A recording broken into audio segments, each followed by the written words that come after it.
vlog number 17. I am Ronai with Anomaly, the agency.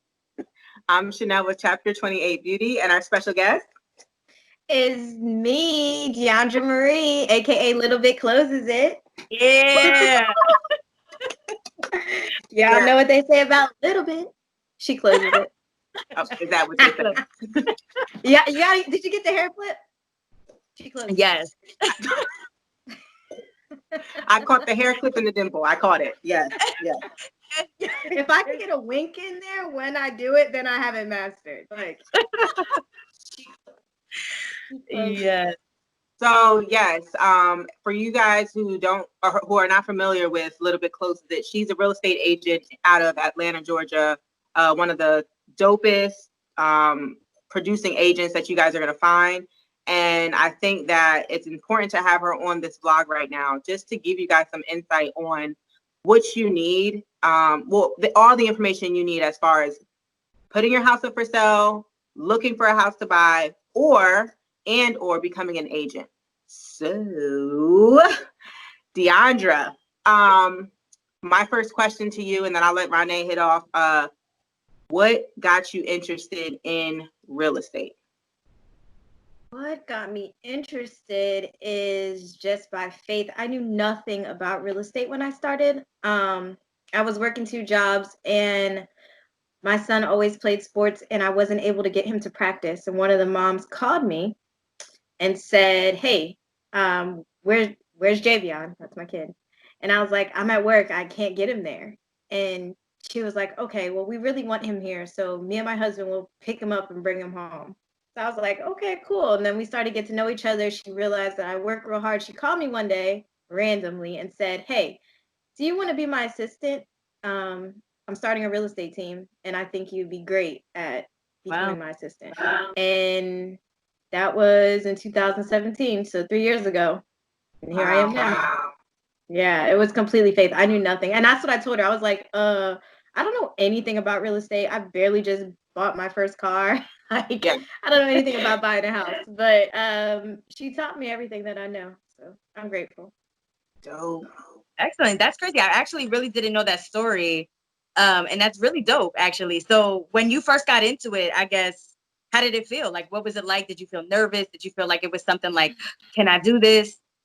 It was a whole nother language. So I wasn't nervous with the people because I'm a people person, but I was nervous of not understanding what I was reading. Like, they speak in another language when it's real estate. So I was getting emails and they'd be like, "Do you have the EMD?" And I'm like, "What is an EMD?" Like, but it's earnest money deposit, right? So everything's abbreviated. Everything is like, to me, it was a whole nother language. So just getting familiar with how real estate was ran, basically. Right. Okay. Cool. So, how did it feel? I know you went on as an assistant, but once you got comfortable and decided, listen, I'm going to make this jump, I'm going to be a real estate agent. What was your thought process on becoming your own boss? I knew that it was a little different for me because I was working as an assistant for a team of agents. So what made me take the jump is one day my boss called me. I'll never forget this. And she's like, "Hey, I'm not going to have time to do a pay at close. So I need you to do the numbers so I can get paid at closing." And I was like, "Okay." And she told me like the little equations I needed to do, like the different splits between the broker and her, the commission splits. And I did it like 5 times. Then I called her back and I was like, "It's telling me you're making $17,000 today, and I do not know what I did wrong in the numbers." And she started laughing. And I said, "You're about to make $17,000 today. You're paying me $12 an hour? I'm quitting." Right? Literally, this is our conversation. So the next day she comes in, I'm like, "You know I'm quitting, right?" She's like, "Yeah." And she gave me a check for $500. And she was like, "I'll pay for you to go to school if you promise to be on my team when you get like." Wow. Right. So literally that was like a Friday. I was able to start school that next week, quit, and been selling houses since. Yes. Yes, Wow. I love that. That's super inspiring. Shout out to her. What is her name? Can we give her a personal shout out today? Yes. Her team name now is called the Benjamin Group. Back then it Okay. was called the Braxton team. But our sons were close. They were best friends at the time. So that's what brought us close to be family. We spent every weekend together at football, you know. So I just think it's important to always be who you are because you never know who can help you. You know, she Absolutely. saw that I was friendly. She saw that I was hardworking without me even promoting that. It was just me being who I was. Right. So, Wow. yeah. And that's beautiful. And what's crazy is it seems like you kind of developed a really organic mentorship, and you kind of put yourself in a position, like you said, like you didn't know anything about this industry. You know what I mean? You kind of just jumped into it, you learned as you went, and then it's even the backstory as to how you even got involved and started taking the classes to become a real estate agent. um I guess, would you say that aside from her, like, is that like the ultimate mentor? Is that the main mentor that really pushed you to want to continue this on, like even on your hard days, your tough days? Well, um, on my tough days, man. So I think what pushes me is the no ceilings, the no limit.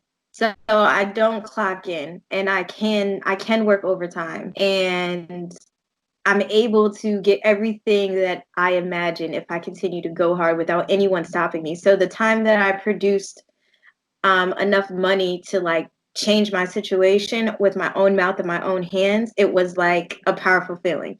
Like you know how they say um the first time the dope boy touched the touched the Yeah. drugs and you couldn't get him off the street. That's kind of how it was for me. It was like it was my first big check and I loved the feeling. It was like a rush. Like, wait, nobody told me what to say and nobody told me what to do. I was just being myself and figuring it out. And now my mouth and my hands produce this money. So that's really what pushes me.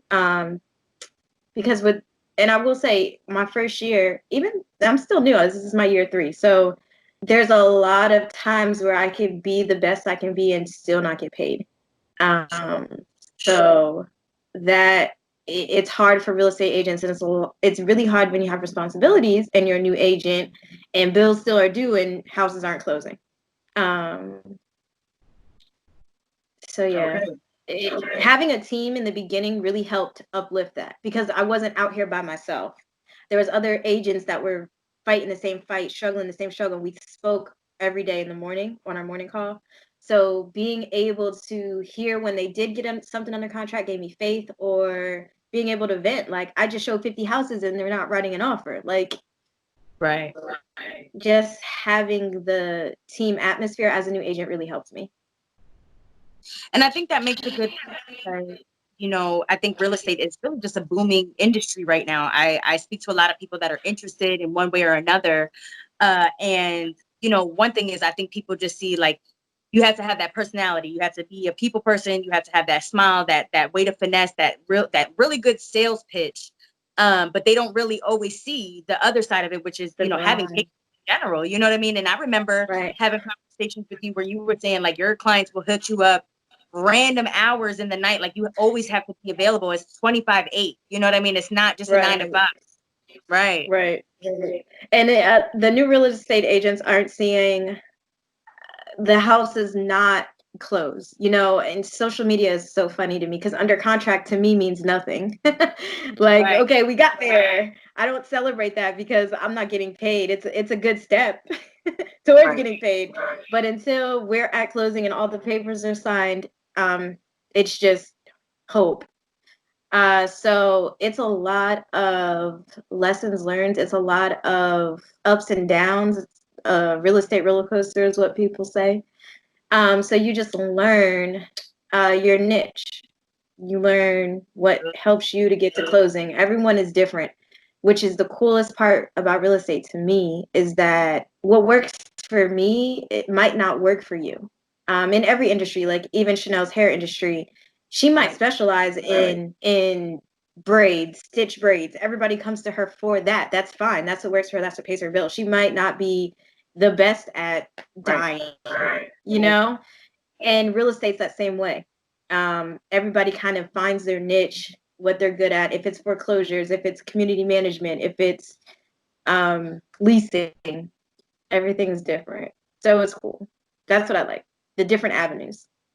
Well, and I appreciate that too, because I think that's important to note that, you know, what works for you isn't going to work for the next person or the next person, because ultimately that's what sales is. You know what I mean? I mean, you just have to know your audience. You have to know how to speak, you know, and I think that's really important. And a lot of times people kind of just don't see that side of it. They really just focus on, this is the house. I think a lot of people kind of feel like the house sells itself. Is that what you find that is a common thing? Yeah, and it's funny because the house might sell itself for you to write an offer, but you're going to have to sell your client throughout the entire process. When someone is buying something as a house and they're moving their family, and it's all faith that everybody works together and comes to an agreement to get to closing, your client is going to panic. So you're bringing them back every time. It's like every conversation, it's okay. It's going to praise, like, be positive. It's okay. This is the house you want. Okay, we could go see this house, but this is the house you really want, you know? So it's like constantly throughout the process, calming them down, putting them at ease, knowing the correct words to knowing the correct words to get to closing. Real moms do real things. Right. uh, Exactly. so that's what I had to learn. That was the hardest thing for me, because I could talk to you all day. I could be nice to you and friendly to you and show you a million houses, but how am I going to calm you down in the middle of the night when you're having a panic attack because You said you had mentioned you know, when they're having panic attacks and that like 2 in the morning, they're worried about the fact that they're not fixing the window that's broken or anything like that. How do you calm people down typically when that happens? It's just me putting them at ease with my experience of going through this time and time again. It's different things. Sometimes I gotta Google the prices of things to let them know, like, hey, this is only $500. Like, this is a 30-year investment. You'll be able to fix this in 2 months. It doesn't have to necessarily be fixed. A lot of times people are tick for tat and wanting to pay the seller to pay all of their closing costs, and it's like they want you to negotiate things that to me aren't even negotiable. So I'm very honest up front with my clients. Like, of course, you want it for the lowest price, but we're in a seller's market that's competitive. So you don't want it for just the lowest price. You want it in the best condition. Like, let's negotiate repairs and not price. So there's the appraisal is going to tell us the price anyway. So it's just different avenues of how to calm somebody. I used to study disc personalities. So knowing somebody's personality helps me to know how to answer them to put them at ease. Mm-hmm. It's hard for me to work with the C-type disc personality because they are the people that read everything. And I'm a DI. I don't really read anything. So they will read every little detail and then question you about it. So in order for me to become better at that, I had to give them all the information up front in black and white. You know what I mean? Like D personalities, I mean, D and C personalities don't always mix, but C personalities are very detail oriented in things that to me don't mean much. So I had to learn how to work with that client in order to get that client to closing, or else they would have just fired me and been like, you don't get me, you're just pushy, you know, you don't take this seriously. So just learning different personalities is what helped me to sell. I think that's, and again, that goes right back into the sales pitch in general. I think that's super important. I think that people a lot of times forget the value of that. You know, it's one thing to be able to communicate diversely, but it's a whole other thing in itself to really research the type of people that you're talking to and to understand that while personality A might be like this, but personality C is going to be something a whole 360. You know what I mean? A whole 180, whatever the case may be. And I think that's super important. And I think it's great to note that obviously, if you're going into this industry, you know that it is about sales and this is a commission-based industry and you have to know the ins and outs of that. But it's just so much more. And I think if you want to be a great, and I'm sure you can kind of add to that, if you want to be a great real estate agent, like you have to study the people that you're talking to on a regular basis. Right. And just personalities in general, because every personality is going to be thrown at you. I've learned, I've learned so much, even just when, to be honest, I'm normally late. We live in Atlanta. In Atlanta, you can plan to be there on time and just be stuck for no reason. So if I get there after my client and my client's out of the car in the backyard, or if my client is in the car reading papers about the house that they printed offline, I already know what type of personality you have. So I already know how to switch it to see, what to say and what to do and how to act just off of our first 30 seconds. And I trained myself to pay attention to what they were doing in the beginning. So then throughout the transaction, I'm like, okay, they really need to know all about this window.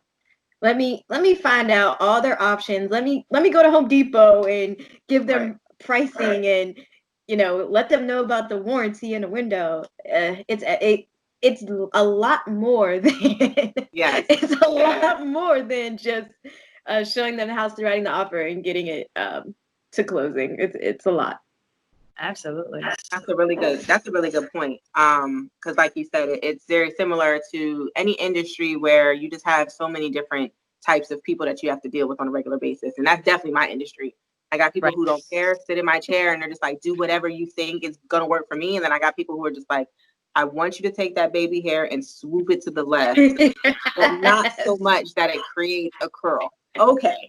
Right. Okay. Like, huh? Yeah. Okay. Yeah. But one of the I'm things. really good at. Oh, go ahead. I'm sorry. I was gonna say I'm really good at bringing them back down to reality when they say like crazy stuff like that. Yes. And I'll be like, yeah, and I want a husband who's super rich, has abs, no kids, great smile, believes in God, no record, 401k. Right. It's like going off of points. I know there's so much that we have to cover with you, and I don't think we're going to get it all in one video, of course. But starting with I want to just talk about the top 3 points or advice that you can give to, number one, somebody looking to buy a house. Let's start with the person looking to buy the house. What are the top 3 points you can give to them people? To that.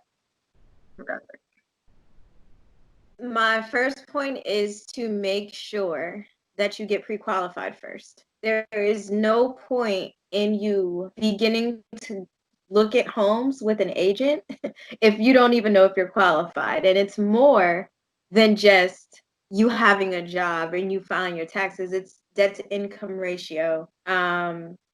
Different types of things can come into play that you may not be qualified for the amount of house. So there's no point in me showing you $300,000 homes if you're only approved for $175,000. For 2 reasons. One, you're going to get your hopes up and you're going to compare everything to that $300,000 home. And 2, I don't get paid to show you things that you wish you could have. So you don't want to waste somebody's time. And you just want to know for your own benefits. So we know where we can negotiate in the deal. You want to know if you have wiggle room. You want to know, okay, at 175, what's my payment look like? We do that all in the beginning so that when we are looking, it's not as many questions and as much confusion. That was my first step. Dang, that was long. My second step, would be to pinpoint at least 3 things you're not negotiating on. If it's location, if it's school, if it's a master on the main, square footage, know the 3 most important things that are important to you and focus on that, because your house is like dating. It's not going to have 100% of what you want. So if we're cool at 80%, then we can work with a little bit of a smaller backyard because it has the kitchen you dreamed of. So having that in mind and having your realtor plug in everything that you hope your house has, and them giving you results of, oh, there's only 3 houses on the whole market that has what you wish for. So then you have an understanding of what you can afford and what is actually out there. My third point would be to trust your realtor. I get this a lot because I look a lot younger than what I am, and I'm still new to the game. So I'm not only selling the house, I'm selling myself constantly, which is tiring because I want to sometimes be like, okay, look, Right. You trust me? Like, right. the reason I say trust your realtor is because your realtor probably has people that they already work with, as in their title company or their preferred lender. And with my preferred lender, I can call her and I can say, hey, what's going on with this? Are they all the way approved? Do they have their paperwork in? What are you missing? The communication is there.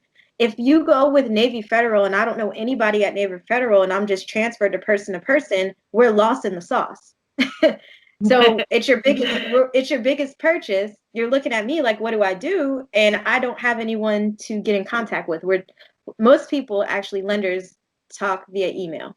Most real estate agents live in their email. So the fact that I can pick up the phone and call my lenders is a plus. The fact that I can text them at 9:30 and be like, hey, when you get to the office, this is what's happening. There's some child support they didn't tell you about. We can figure it out. But it's hard for me to figure it out and work through it and get you to closing with someone I don't have a working relationship with. Right. So if you are going to choose your realtor, make sure you're trusting them and what they say, because they do this. Interest rates are important, closing costs are important, but so is protecting your money, for protecting your interest in the house. So those are my 3 major points. And that came off the top of my head because I'm a G. Shut up, man. No rehearsal. Ronai, did you want me to continue, or do you have anything to say about that? I mean, just really adding on to the advice, what advice would you give to aspiring realtors, anybody that's looking to get into the industry in general? Don't try to reinvent the wheel. If somebody's experienced and they have the closings under their belt, you can find your niche, but still be on their path. Still respect how they run their business, because they run their business different than you. I wouldn't try to ignore or not listen to someone who has gotten a closing a lot and has, the clout, because they understand that not every deal is the same. So I can teach you and we can script and I can say certain things to get you to convert the lead to a client, but that client's personality may be off the wall. So that's not training. That's just you being you. So I wouldn't reinvent the wheel in trying to figure out everything on my own. I would search for help from agents that do it. Okay. So to also piggyback off of that, you are a coach in real estate. So you do coach realtors in becoming the best that they can be, at least with the information to either start out, or guidance, mentorship throughout the process. So can you talk a little bit about that? We will definitely have that information tagged on this video, and you will be able to click on that link if that's something you're interested in, and go. With coaching, I just started coaching within 2 months ago. The reason I started it, because I see the need and I know there's a need. I wanted to coach because I wanted the option of you learning things without having to be on a team. So you can still be your own boss, but still get the coach of a team. Right. A lot of my clients ask me the same thing. They say, where do you get qualified leads? Where are you getting people? Like, I just don't have the people I don't mind calling. I don't have anyone to call. I don't mind, doing the work. I just don't know where to start the work. So that's kind of what we go through. We go through their daily schedule. We go through scripting with converting clients, different things that I do, like wearing my t-shirts, which is why I created the t-shirt line. It's funny, this past weekend I went to Florida. Everywhere I went, someone said, "You're a realtor? You sell houses?" And I'd be like, "Huh? Oh, my shirt? Yeah." It was like I didn't even have to do the work. They started off. That's your conversation right there. I've been in the grocery store. People just say, "Can I ask you a question? I think I want to sell my house." It works that not simple. Not to cut you off real quick, but just like that is such a conversation starter. That's like there's either somebody who wants to sell their house, somebody who wants to buy a house, or somebody who wants to rent their house. Or just has a question. You know what I mean? Right. And with them just having a question and me being able to answer that question when they are ready to buy or when they are ready to sell, who they gonna think of? The person who answered their questions. Right. So and it brands, the t-shirts brand you without you having to speak. And I don't really know many things that do that. So that's why I started the t-shirt line. Yeah. Okay. Okay. All All right. right. I do have two more questions for you. The first one is, tell us about your first sale that just didn't close, and just how that humbled you as a real estate agent and how that helped you grow. I've had so many deals not close that I cannot remember my first one. But I can tell you, I can tell you a story about my first lead that I ever converted over the phone to a client. Okay. I was a weekend. She popped up on the lead generating screen of her clicking on a house on Zillow. I called her. I worked as a waitress at the time. I saw her. I got the little text message notification. I went into the bathroom and I called her right then and there as I'm at work. Forget my tables. I got a lead. So, she was. Let me fast forward so it's not super long. She was a single mom. She was just getting through a divorce. She's never been by herself before because she was married since she was 18 years old. Her budget was under $100,000, which is super low in Atlanta, right? She wanted a certain area. I showed her for 8 months. I think I probably showed her the most houses I've ever showed any client. Because of the sales price. So with the sales price being that low, a lot of people were paying cash. Also, with the sales price being that low, a lot of the houses weren't even in good enough condition for financing. They needed to be cash. Right.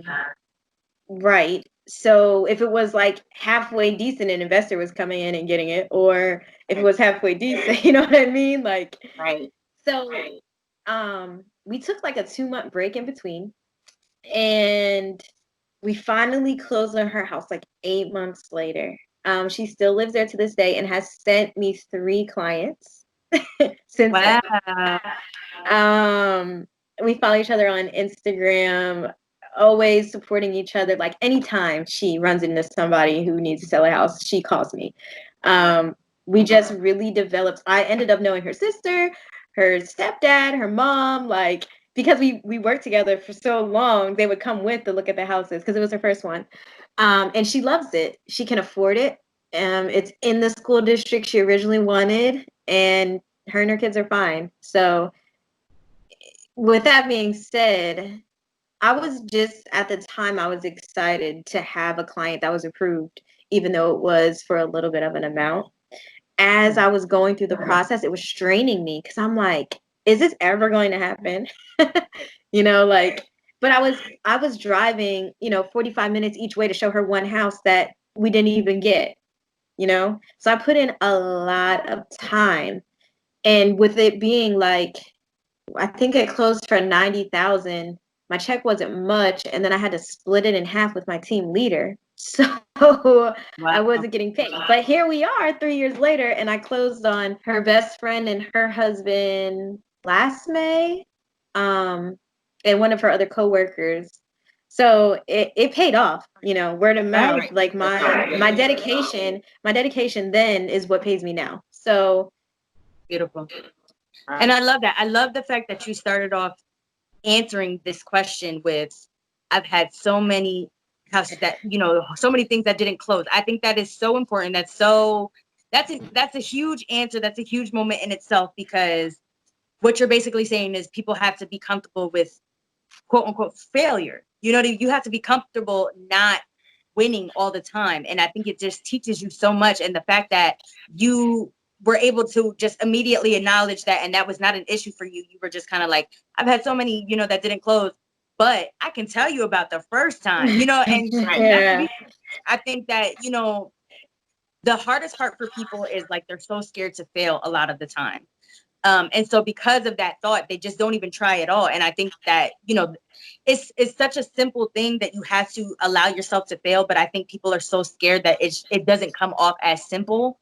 And so I really appreciate the way you answer that, because I think that everybody needs to hear that. I think that's a very humbling moment for anybody in the industry, no matter what side of it that you're on. You know what I mean? To piggyback off that before we move on, the people who struggle with being scared need to start on a team. Like, I think that, like, don't be out here by yourself and you're already scared. Join a team, be around people who've gone through it, be around people who are dealing with it as well. It's kind of like a therapy and a push at the same time. So it's like they're pushing and pulling you into what it really takes to be a real estate agent. So it helped me starting as an executive assistant to see it with my own eyes that it was possible. Sometimes that's what it takes. If you're just out here new and you join a brokerage that has 10,000 agents, no one's there to, push you when you're down. Or bring you up, I should say. So I think people who fail or are scared to fail should start on a team. Absolutely. Wonderful. And then I know that you had mentioned that you are specifically based in Georgia right now. But, obviously with your coaching abilities, whatever you're coaching on applies to any state, any place that you're located. Correct. That's the cool thing about real estate.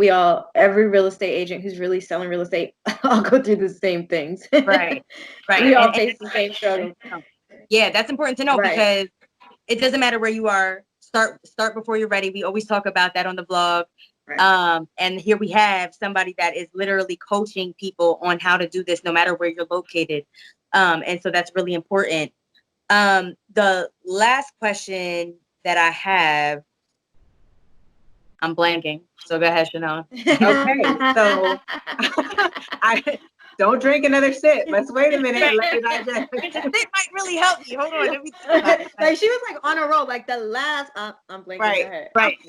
So I really wanted to just touch on something that you said and I wrote down because it's legit a gem. And I don't know if everybody is going to catch it. That should be a shirt, y'all. Legit a gem. Legit. Look. Hashtag.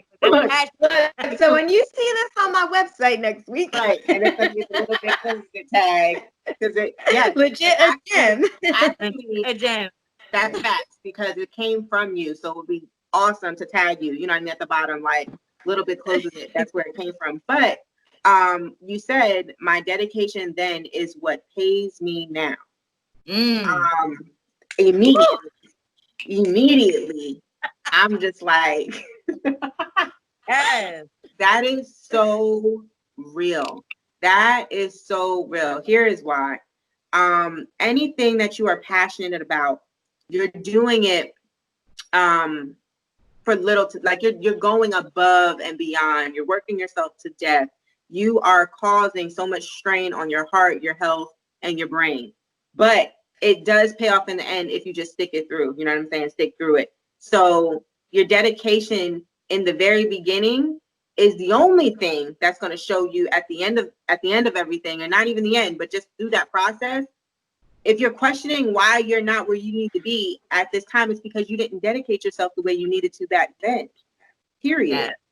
So this is a gem. I'm pretty sure you should be taking that note down and putting that on a sticky note and putting that on your mirror in your bathroom or in your bedroom. Because I will be doing that. But that resonates with so many industries and it resonates with life that I'm so glad you said that. I don't know where you got that from, but it's officially labeled as a little bit. I didn't get it anywhere. So, wait, let me piggyback off that. I want to piggyback off that. Yes. When you said write it down, a lot of people write things down and put it on their mirror in their bedroom, but they don't put it on their steering wheel. And I put my goals on my steering wheel because I always look down at it at a red light. I'm driving in my car every day, in and out of it. So I had my goals in 2017 when I first became a real estate agent on my steering wheel. It's 2020, and about half of those goals I've completed in the 3 years. Some of them are like when I went back and read it, I was like, whoa. Some of it was a goal, and I didn't even realize I was doing it until I went back and read it. Like, oh wow. So just constantly having it. Steering wheel is my favorite place because I'm a real estate agent. I'm in the car all the time, but somewhere where you are constantly looking. And now that my goals are smaller, then my list was so long. It was actually lifetime goals then in 2017.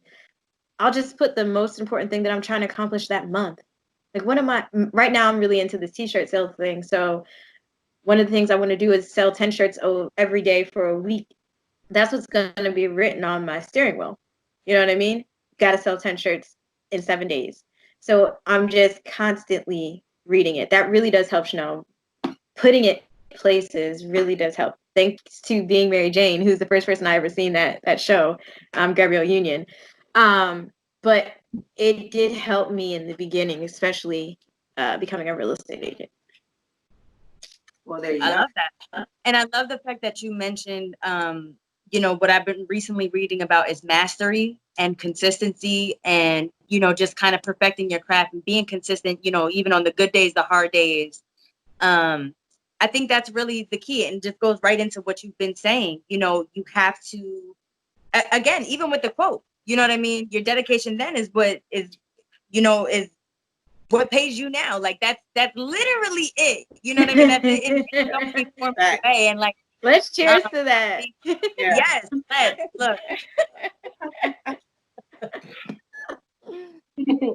Yes, because I really think that what it comes down to, and I had posted something the other day, and it really spoke to me, but it was just somebody just very raw and uncut, just telling you, like, the reason you are not where you want to be is because you are not spending time mastering your craft. You are not being consistent in your work.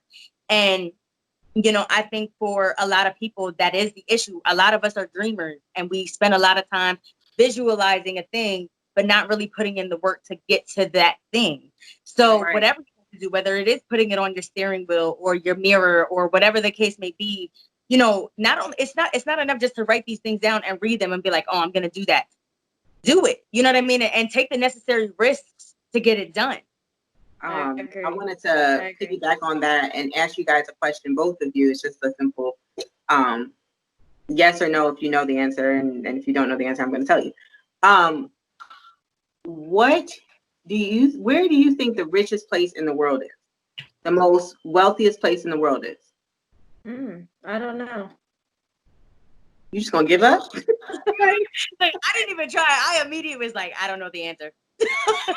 Yeah, and I never thought about it. Like, where is the wealthiest place? I never thought about it. But I would ask that because everybody's always it's a lot of materialistic things that drive people to want to do things, right?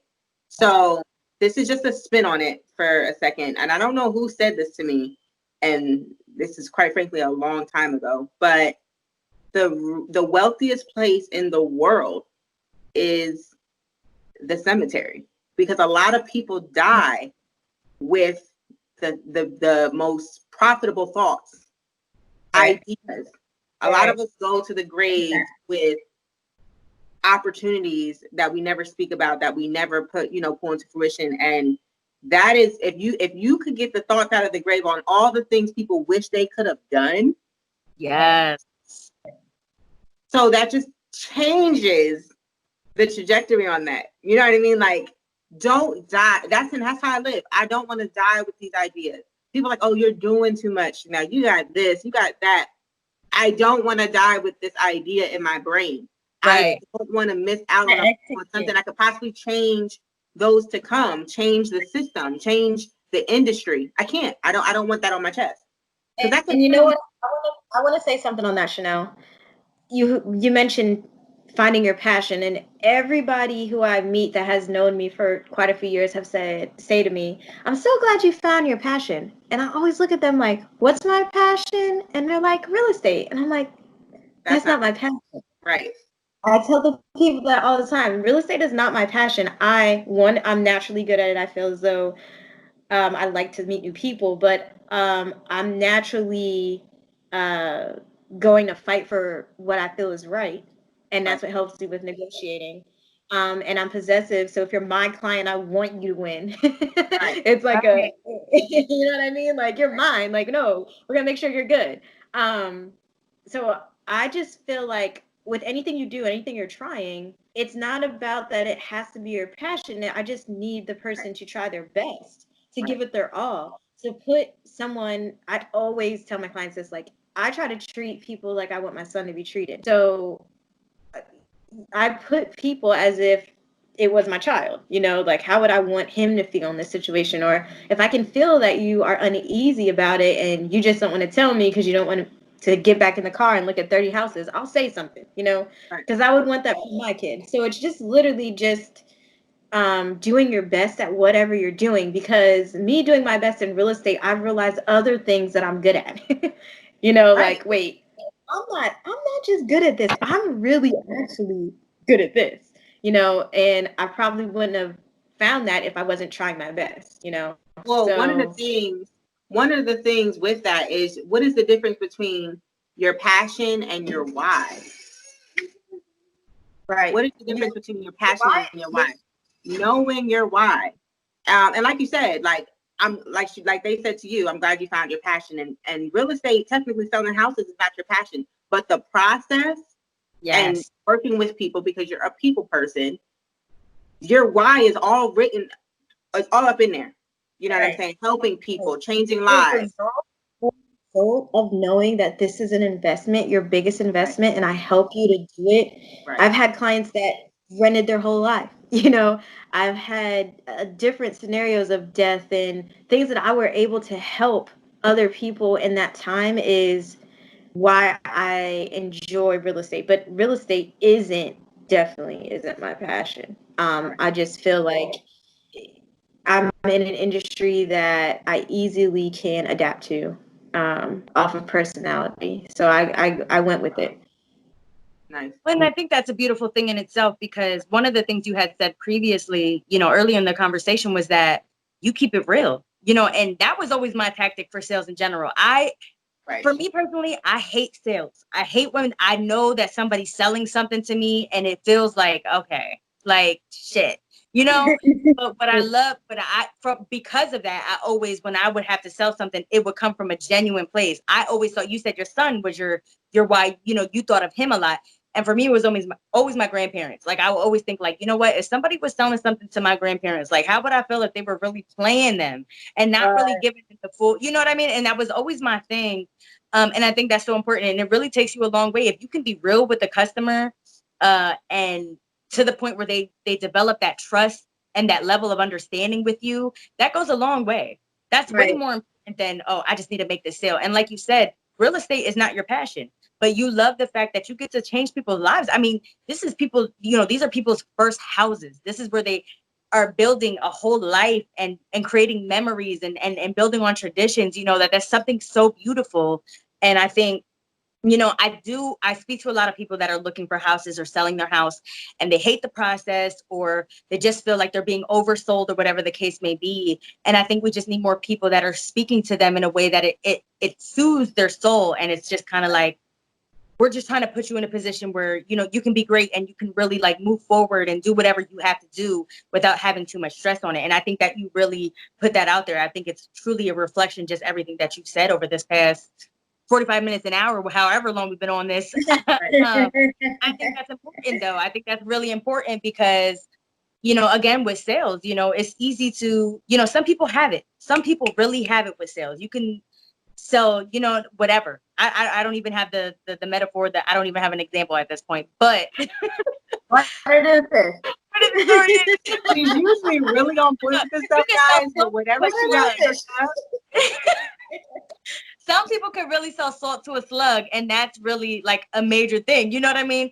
But it really takes a very woke and a true salesman, I think personally, to be able to sell somebody something without them feeling like they've been sold, because that's the worst thing you can do. That's the worst thing. Yes. You have to keep it real. A lot of sales positions, and this is another thing that I feel like agents struggle with. A lot of sales positions, you can master whatever you're selling. So if I'm selling you this cell phone, I can know everything about the phone, what it does, if it's waterproof, how long it can stay under the water, how many feet it could go in the water. I know everything about the phone. When I'm selling you a house, I don't know about this house. Right. Every house is different. The foundation is different. How long it's been different. How the people treated the house is different. How old the roof is different. So I can't sell you on the house, because until we get an inspection, I don't know about the house as well. You know, I can look at things and off of experience tell you certain things, but I'm not going to know every detail.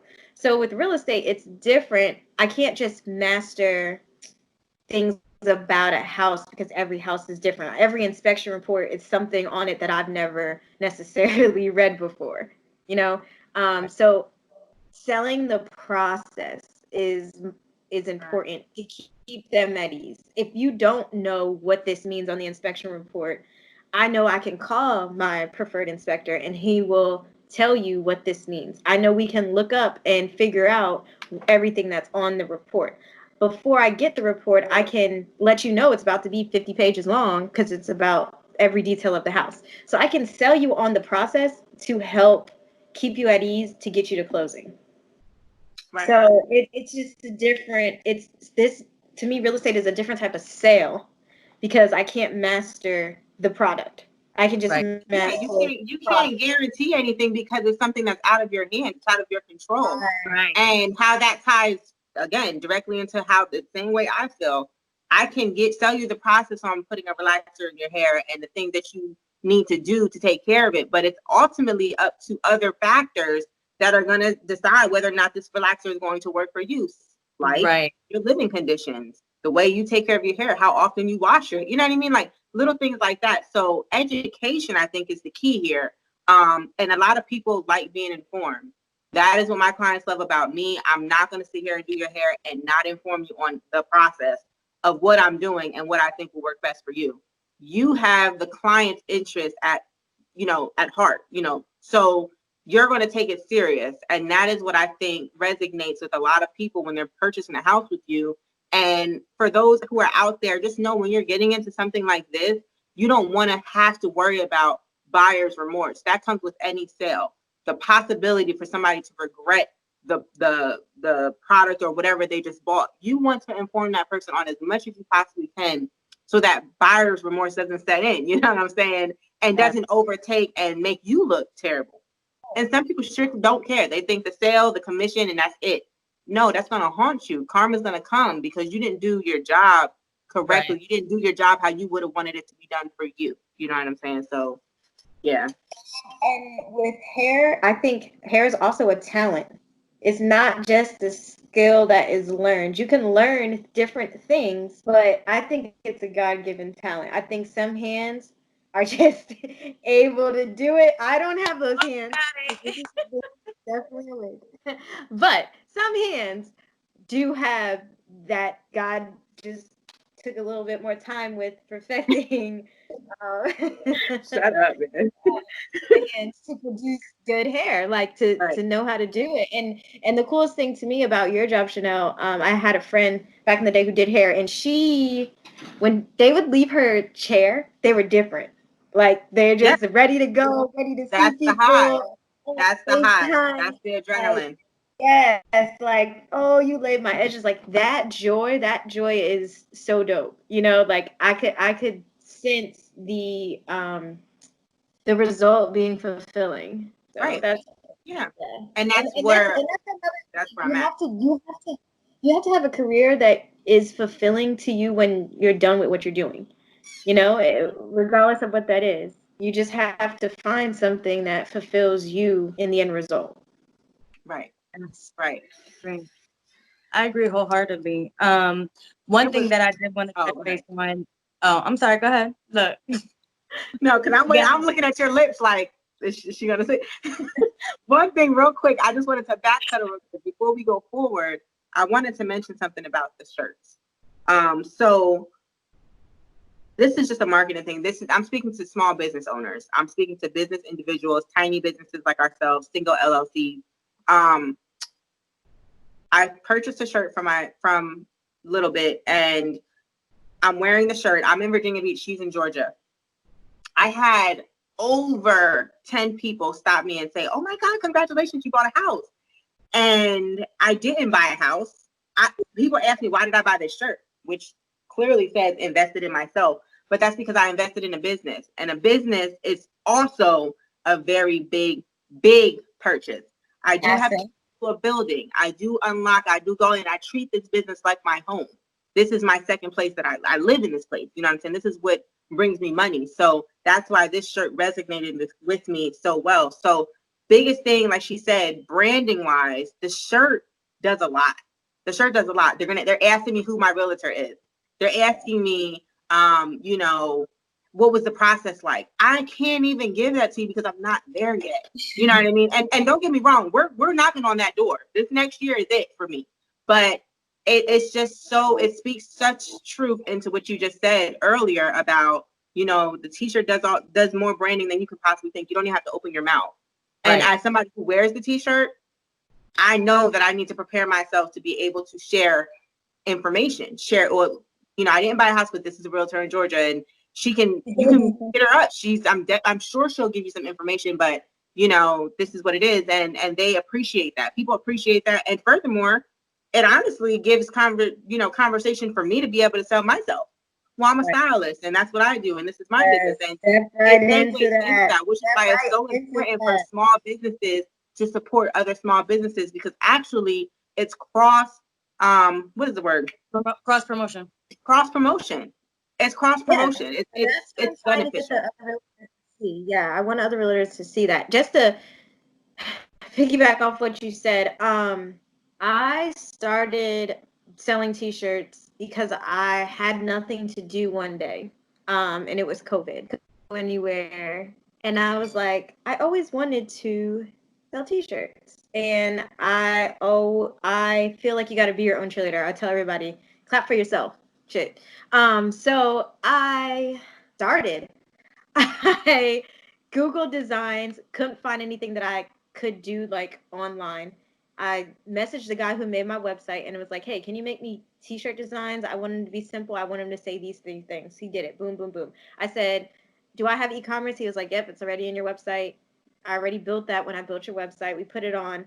I knew nothing about e-commerce. I had to learn about shipping station. I had to learn about ordering because I care about how things look. So when you got your bag, it said "Be your own cheerleader" in your T-shirt, right? Yes, And I love the my packaging. bags are branded. My bags are branded. Bags are I also had to branded. figure out. My bags took a month to come in. I had people emailing me like, "Where are my shirts?" I'm like, "They're coming. I just can't send them." Like looking crazy. Yeah. So I had to I was one figure of those out people. even from screen printing. I had to figure out the difference between vinyl heat and screen printing. I had to figure out more colors. I mean, it cost me more per shirt. I was like not realizing what I was getting myself into, but I did it. And then when I finally launched that week, I made over $1,000 on my shirts. So I was like, my goal when I started the shirt was to make money in my sleep. I wanted to wake up and it be more than just text messaging and emails about real estate on my phone.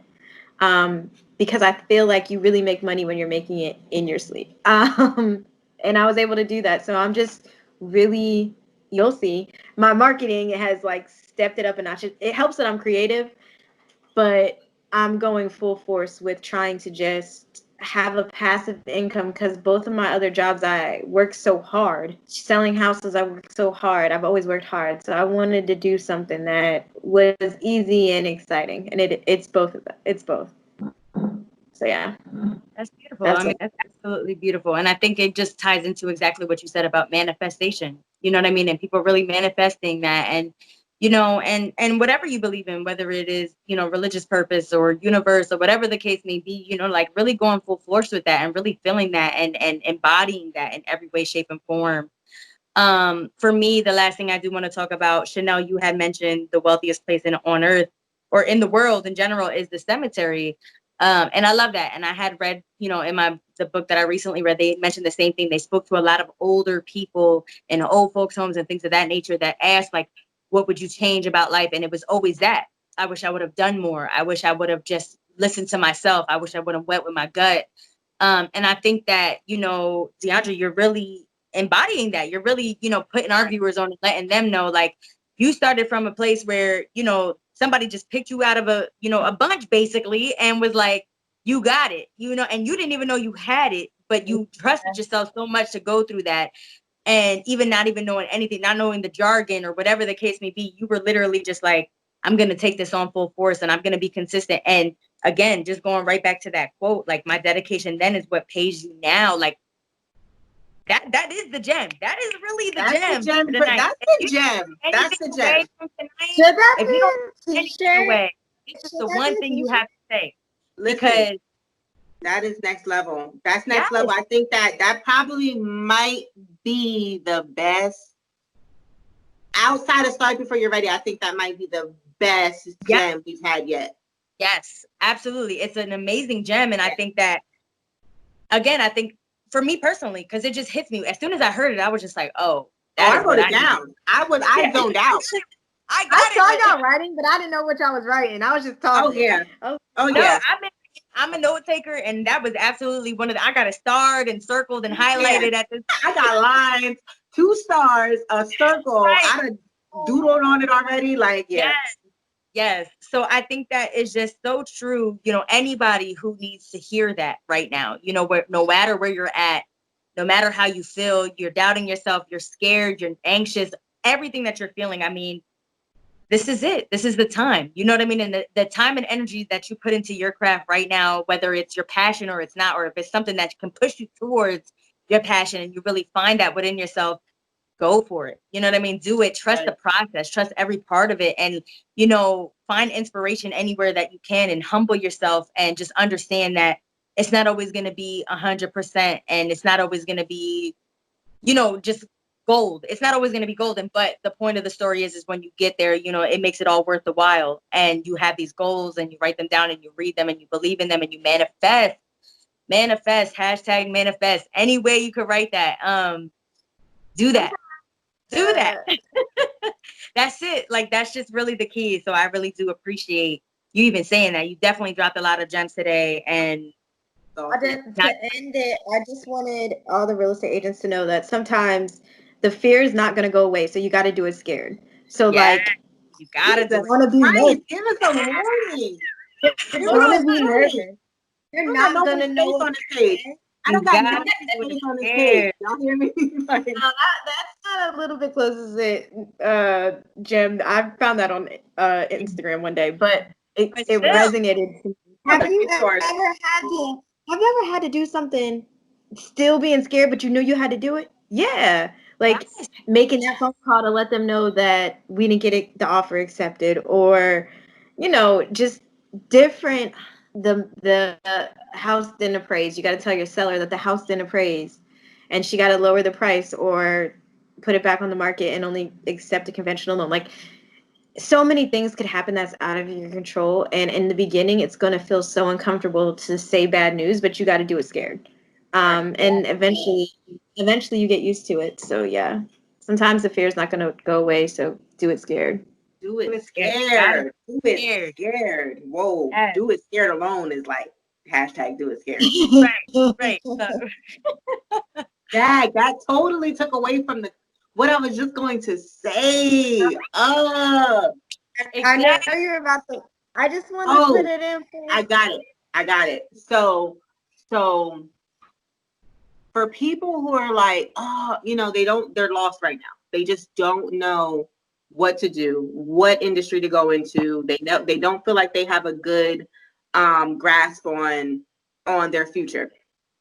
I'm talking to you people, So one of the things I will say, for those who don't know, Diyandra, Little Bit Closes It, is my actual blood cousin.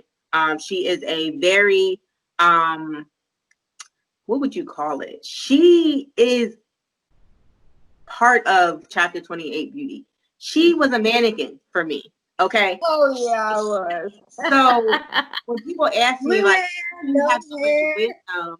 how do you have so much experience and you're only 28 and you just got your license in Virginia, maybe 2016? And I tell them all the time, I had live mannequins, like real people, like my cousins, who allowed me to do their hair. And I was doing it Friday and Saturday, and this was every weekend. And it just kept me on my toes. And these are like pivotal points in my life that I have to recognize and say, you know, I was lucky, because people don't have that. But furthermore, going back, Diyandra's my cousin. I've seen her grow. She's seen me grow, right? So we lived in Atlanta. I lived in Atlanta, and I would see my cousin working at, you know, restaurants. She was a crazy waitress. Like she was just doing the most. She was like a superwoman waitress, I would say, because she just always had them things intact. And I don't think I could be a good waitress. But just that alone, for those who don't know, you're lost right now. My waitresses, my people who are people friendly, people, this is an industry for you. It's all about how you treat people, the service, the education, informing people. If you think you're really good at, number one, being able to stand up in front of somebody and repeat back a whole menu is in itself, and you're working at multiple restaurants, is intimidating. So if you can pull that off, you need to go ahead and that might not be, the end all be all, but real estate can be your end all be all. Or at least a start to what you want to figure out. I gotta cut you off right there because you're being real motivating right now. Oh. So, the restaurant that I did work at, I don't know if she wanted to say it, but I worked at Hooters.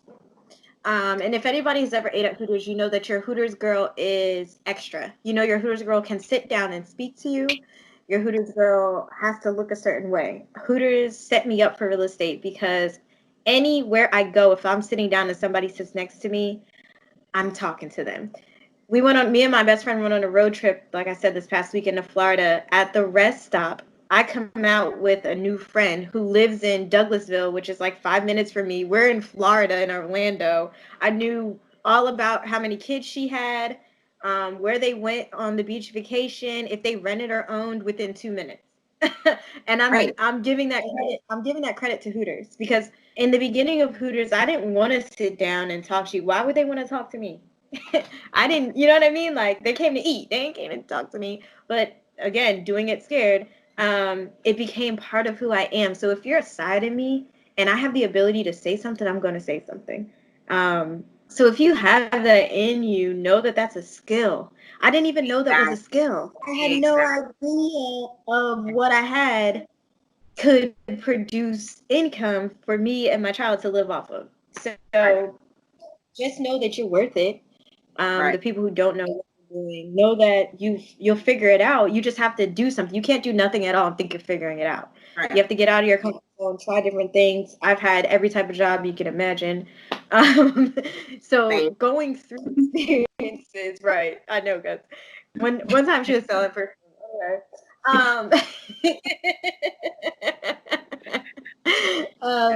Going through those different experiences is what helps you discover who you are. And as long as you keep trying, like I said, I was a waitress for so long and I was good at it though. I got the best section because I always showed up. I was always good to my clients. No one ever complained about anything at my tables. So I just made the best in that situation and it grew. I grew. So yeah, just piggybacking on that. Yeah, man, that right there in itself is people need to start realizing everything you do is a skill. You just have to find the industry that's going to pay you for that skill. Everything you do, everything, no matter if it's good or bad, there's an industry for that and you can get paid for that. So that's what you need to do. You need to find that. And it's not just who you are. I have a cousin who's extremely quiet and there's jobs for that. You know what I mean? Like there's something that would be perfect for him. And who you are I always tell people who you are is enough. You just have to figure out where you need to be. Who are is enough. Yes. Hey.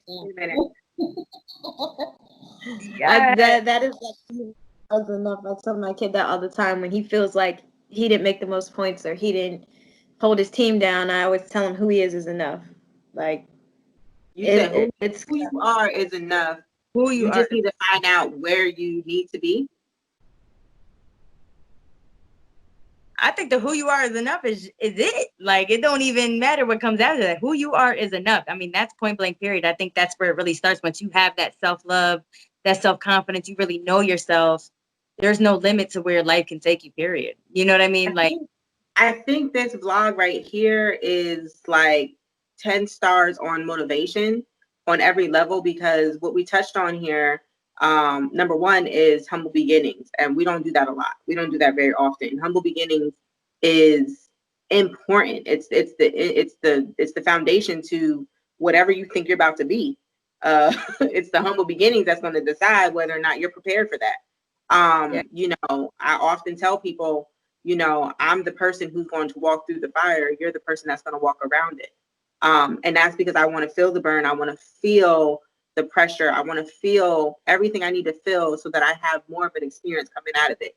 If you take a shortcut and you go around that fire, you've done yourself a disservice at this point. You know what I'm saying? And I think everybody on this screen right now is, you know, we're all willing to do the fire run. We're willing to burn for what we believe in and what we think is right, and what we and for the results. We're willing to burn for the result. So, you know, that's all because we understand what is at the end of the fire. We're willing to go through that because we know the end result and what we see. So seeing it to me is first. If you can't dream it or imagine it, why would you go through that? You know, you want to understand the struggle. You want to understand why I'm changing my diet. You want to understand why I didn't put any heat to my hair since November. You want to understand why I made 100 calls and got 100 no's and still did it the next day, because you don't see what I see. And that's okay. Exactly. Growing up, I had to lose a lot of people to realize that they just didn't see it as I see it. And that's okay. Because everybody's vision is different, and you'll attract people who see it like you see it, and you'll get there, and they'll be there in the end zone dancing with you because they saw it. So it's just important to remember what you see and focusing on that, because I'm so focused on the end result that I'm in the fire and I'm not even burning. I didn't mean to do another thing. Okay, Diyandra. Damn. Like, so you're not playing tonight, is what you're saying. You know, it's this Mike's Hard Lemonade Black Cherry that I got from Kroger that has 5% alcohol in it. Yo. Wait. You got me. All right. Because listen, I don't got that much energy to be editing all this stuff in here. And y'all might not get it all on the screen, but we're repeating it back for you. I'm in the fire, but I'm so deep that I'm in this fire, and I'm not even burning though. I'm not even hot. Wow. I guess. I mean, I think that one of the last things, and I'm not going to say nothing else to you because I don't feel like I can take another gem. For what? For what? For what? What? But this is for, you know, the people who we are constantly telling you to leave the city just for a perspective. If you don't do it for nothing else, leave it for a perspective. Spend sometimes a vacation of some sort outside of Reading, Pennsylvania. Diyandra is also from Reading, Pennsylvania. She knows the streets. She knows the lifestyle that we live. Yet she's been able to. We're so Reading. What's that shirt? I'm so Reading. I need one. Whoever makes them, send me one. I'm so Reading that my cousin Chynel swore she was Puerto Rican for 3 years. Like, you could not tell her she wasn't full Puerto Rican. We got in her car and she had the Puerto Rican like flag hanging. Like, it was crazy. She's lying. It was not a flag. All right, so moving forward. Air Force One. She might have had the Puerto Rican Air Force One. Do you remember them with the little flag at the top? I might have had those. But here's the thing. Here's the thing. Diyandra knows the part of me that I don't want nobody to know about. So we're gonna stop here. she got it in her system, and we're not gonna embark on that. Do not crop this out. But what I was saying was Diyandra is from the city, and she understands the is the word. She believes in herself. She made it. You know what I'm saying? And not that you necessarily left and you made it out the city per se, but you totally understand what it feels like and how much a new perspective on life is so beneficial to your future. Let me just say one thing. I didn't even know Reading was poor. I didn't know we lived in a poor city. Growing up, I wouldn't have known that until I got out of it. I had no idea that Reading was one of the poorest cities. Right. And then we got out of it, and we're like, when I go back home, I'm like, man. I'd be like, is that an air conditioning unit in the window? So we didn't even have HVAC. Like we had to turn the air conditioner. Like you know what I mean? Like you know how you today is the day that you're gonna stop because now you're doing too much. This is volume 2 for you. I did not know this. I did not know Reading was cool. But legit, for real, that is why I went to Atlanta, because I seen people that look like me living so much better, like having the big houses, having the cars. You don't see that. You don't see that. Like they were living a lifestyle that I was like, this cannot be fake, or this can't be like set up, because there's a lot of people that are doing it here. And that is why I moved to Atlanta, because I seen that it was possible. And I feel like that is what our city needs. They need to see that even with what we have there, it's still possible to live your best life. Right. True story. I didn't realize I didn't have any Black teachers in Exeter. I didn't realize that till I came to Atlanta and I had a college professor who was Black. I didn't realize that there was no CEOs that were Black. When I I used to work for a bank. I told you I had a million jobs. When I had my first bank interview job, my mom called me and was like, "Do you think you got the job?" I was like, "Yeah." And she was like, "Why?" I'm like, "Because the HR lady was a Black lady." Like, I just felt so confident because I always had to interview with people who couldn't relate to me. So I had to, you know, transform, put a different voice on, put my professional voice on. Yeah. Not that I didn't do that in the interview, but I knew that it was wowing her. You know what I'm saying? Like, I knew that I was a step ahead because she could relate to me. She could look at me and see that I was trying. And where I'm from, they weren't seeing that. It was like they were looking at me differently. So I'm with you, Chynel. Like, just when I moved here, I wanted my son to see the dentist that was Black. I wanted my kid to see the $2.5 million house that the Black family lives in. So it's still very, very motivating. Even to this day, I've been here 9 years. To this day, it's still, that's what's up. You pull next to the G-Wagon and she cute and little and got your style. Like, yes. Let's go. I don't care how you got it, what you did for it, it's yours, you know? So we didn't grow up seeing that. So yeah, if you are in 610, please travel. Come see me. We are open to people just wanting to be bigger, because that's all we're trying to do. Right. Exactly. Absolutely. And that's it. Look, and there it goes. If you didn't take it, that was an awesome way to end, y'all. That was like perfect. This is great. That's it. That's the ending. There's nothing more, nothing less we need to say. Sorry, but not sorry, because but what I do want to say is this is not so natural. You guys were awesome. Like, it was just natural. Like, everything felt so this is amazing. I'm so proud of y'all. So much. So we want everybody to know that this is not the end of Little Bit Closes It. You will see her a lot more, and she is setting herself up to be able to take on a lot of great vibes, a lot of good motivation, a lot of questions, and she has a lot of answers. One thing about her I know is that if she doesn't know, she's going to figure it out. She's going to give you an answer. And that's one thing that we don't do in the community, you know, not that we don't do in the community, but that we need to do better at, you know. Okay, you don't know, but what's next? You know, we can't just leave it at that.